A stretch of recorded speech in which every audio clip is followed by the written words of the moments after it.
બીજો ક્વેશ્ચન કયો છે? x minus y is equals to 8.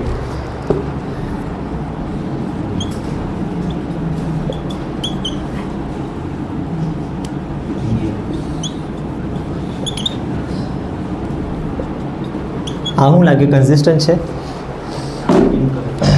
જો આ પહેલું 3 થી મલ્ટીપ્લાય કર્યું, બીજું બી 3 થી મલ્ટીપ્લાય કર્યું અને આ અલગ આવ્યું, આનો મતલબ છેલ્લું અલગ આવ્યું છે.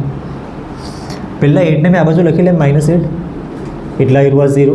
આ 16 આ બાજુ લખે તો -16 આ રહ્યું 0. પછી a1/a2 નો આન્સર શું આવશે પ્રીત? 1/3 કેમ કે અહીંયા 1 છે. b1/b2 નો આન્સર -1/-3 એટલે પાછું 1/3 જ આવશે. અને c1/c2 નો આન્સર -8/-16 એટલે 1/2 આવ્યું.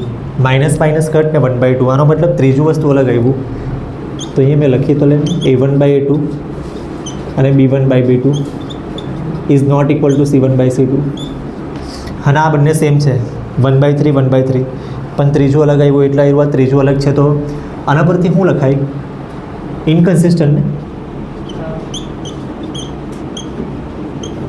ઇનકન્સિસ્ટન્ટ આવ્યું તો સારું પડે, કેમ કે આગળ કંઈ કરવાનું જ નહીં. આનું કંઈ ગ્રાફ પેપરમાં કામ નહીં મળે.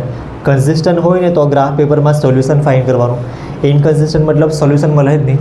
મળે નહીં તો ફાઇન કેવી રીતના કરવાના? પછી ત્રીજું જોઈ લેવાની.